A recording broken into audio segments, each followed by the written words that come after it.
Welcome to MSUA's Game Changers Live, where we speak with satellite and mobile connectivity thought leaders about industry trends, new technologies, and share what you need to know about where things are headed in the future. I'm your host, Lisa Dreer, and I'm excited to introduce our guest for today, Vagan Shakhgildian. He is the Vice President of Global Business Development for Comtech Telecommunications. Welcome to the show, Vagan. Hello, Lisa. Thank you very much for inviting me, for having me here. And we did it last year, I think over a year ago. Very happy to be here today. Yes, thanks for joining us. Maybe we can start by having you just give a little bit of background on yourself and Comtech. All right. Well, I'll start with Comtech, actually. Comtech, as many of your viewers know, is actually a 50-year-old company. We have been a public company listed on NASDAQ for over 35 years now.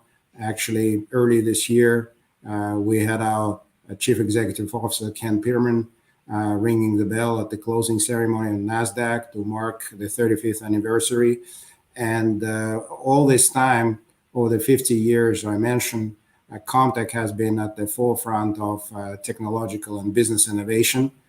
So essentially, we're a technology company which strives to connect the unconnected, to solve our customers' toughest challenges, and push the boundaries of technology forward in any way we can. Excellent. And maybe a little bit of background on yourself as well? Oh, yeah, myself. I have been in satellite and wireless industry for about 30 years, and I'm an engineer by training. Worked in R&D and product development for like the first 10 years of my career in various companies, including Motorola, Adaptive Broadband, and several others. Then as a manager, and I developed working again for several companies already in the industry, in the SATCOM industry, Advantech, and others.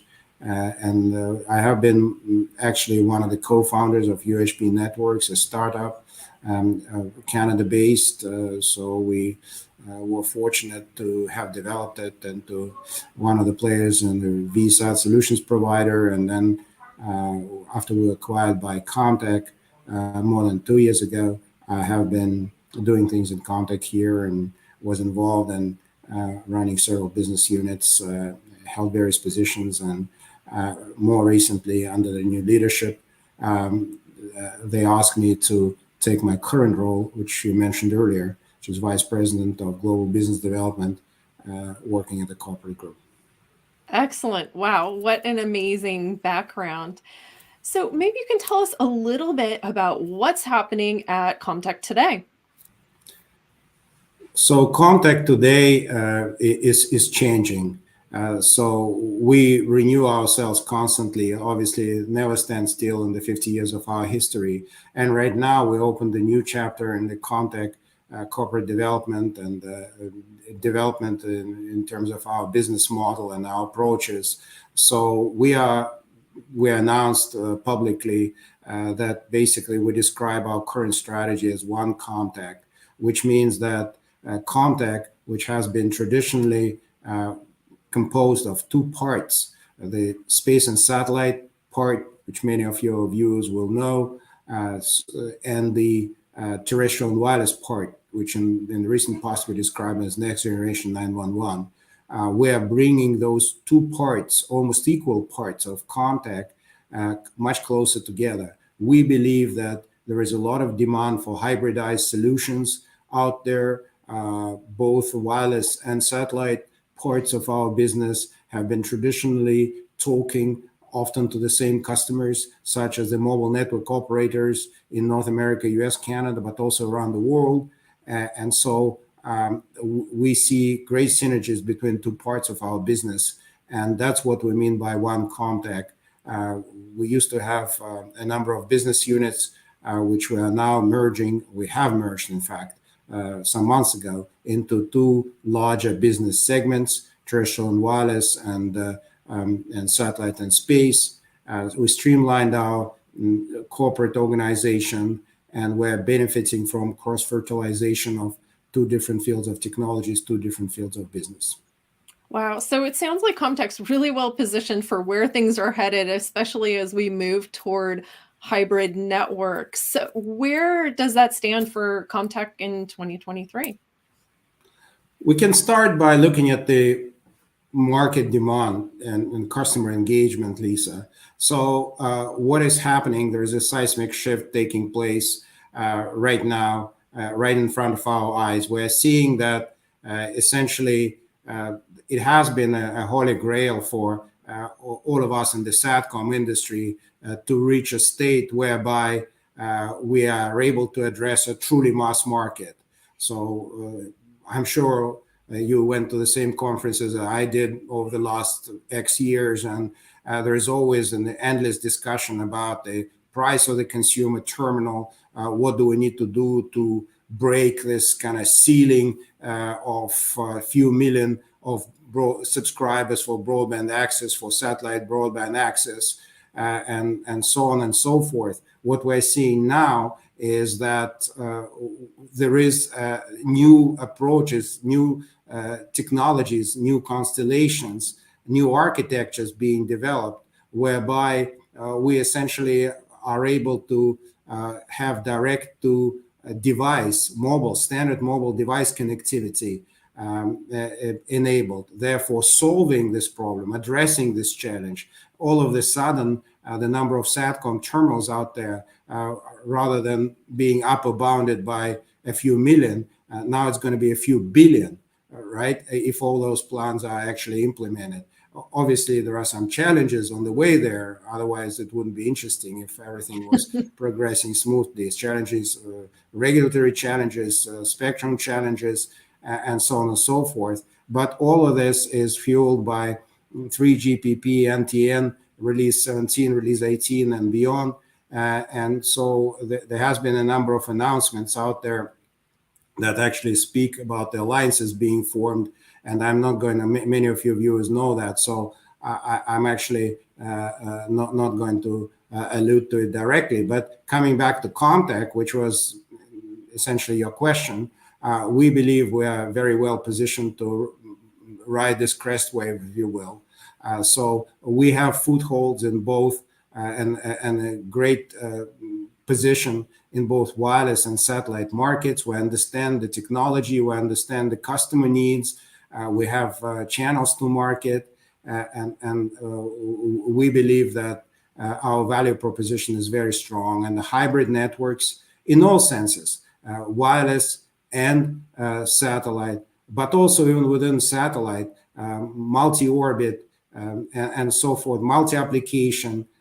So all of this can be described as hybrid or hybridized networks. We're very well positioned to address those customer needs. That's great. How is this going to help connect the unconnected and kind of empower people through the access to technology?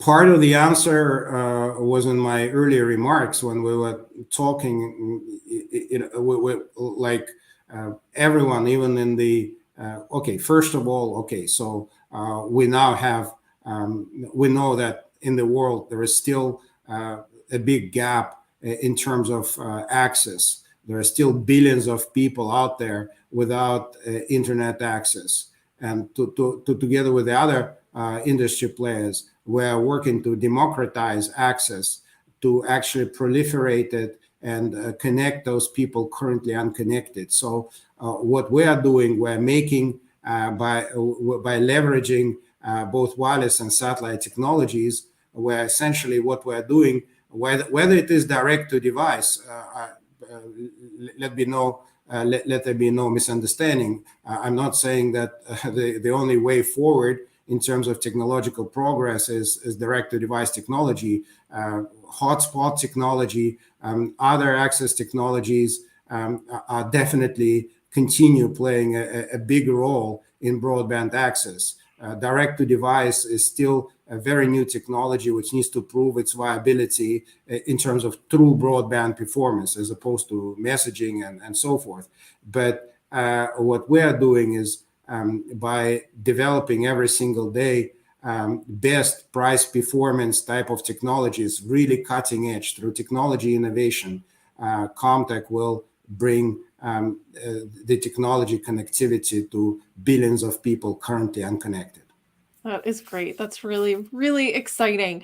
I believe it was last year that Comtech introduced their Elevate VSAT platform. Can you talk to us a little bit about how that has gone? Indeed, that was a year ago when we really rolled it out. We are talking now in the run up to the satellite show, our industry event, satellite industry event, which takes every March, more or less, with some exceptions, of course, in Washington, D.C. And of course, I would like to take this opportunity and invite all of your viewers to meet with us in Washington next week at the World Trade Washington Convention Center. We'll have a large booth where we'll be showcasing our technologies. Essentially, it's in the past 12 months, we had a number of project wins, significant projects. I think we will be making a press release soon where we will be describing those projects in more detail. At this point in time, suffices to say that those wins are truly significant in the sense that they exemplify flexibility and versatility of the Elevate technology. The range of applications that they cover, from cellular backhaul, which is high throughput connectivity, as you know, with a very stringent quality of service, to telemetry on the same platform, that in itself is quite remarkable. And some of those projects that we won are in the interests of international governments, others are private industry. Also, some of those are over geo satellites, and some of those, we're particularly proud of that, over LEO. So we're trying to work, and we're not just trying, we're succeeding in actually making sure that our technology is truly multi-orbit, which was the intention from get-go. So it is very good and gratifying, if you will, to see those intentions validated through customer orders. That's great. Can you talk at all about any of the specific use cases? I know you said you had a release coming out soon, so obviously we don't want you to pre-announce anything, but are there any specific use cases you might be able to share with us? I will speak in general terms, and as you alluded to, it probably wouldn't be right for me to pre-announce things which will be announced more officially later on. But we always say that Elevate is a uniquely versatile technology that it can cater. Often we ask the question, what is the sweet spot for this technology? Name one or two market verticals where this technology fits best. And we always hesitate before answering this question. And then we normally say, and I'm going to repeat this now, that there isn't actually one or two niches where this technology fits. It actually covers such a wide range of niches. And the examples that I will give you in a second confirm that. So we're talking about telemetry or SCADA, essentially almost IoT type of application with a critical utility company. But at the same time, what permeates this network is a high-speed traffic for video connectivity. So we have some of the user terminals with larger size antennas, and some of the user terminals in this network using very small size antennas, where you need to use a mitigation technique known as spectrum spreading in order to reduce interference to adjacent satellites. Mm-hmm. And all of this coexists in the same network and provides best efficiency and optimized performance. That's one use case. The second use case is the classic cellular backhaul with very rigorous quality of service, combining 2G, 3G, 4G, and 4.5G, as the operator calls it, and the same network. So that's another application which has been a mainstay of Comtech. Yeah, very exciting. So I think I heard about an initiative called Evoke. Can you tell us a little bit about that?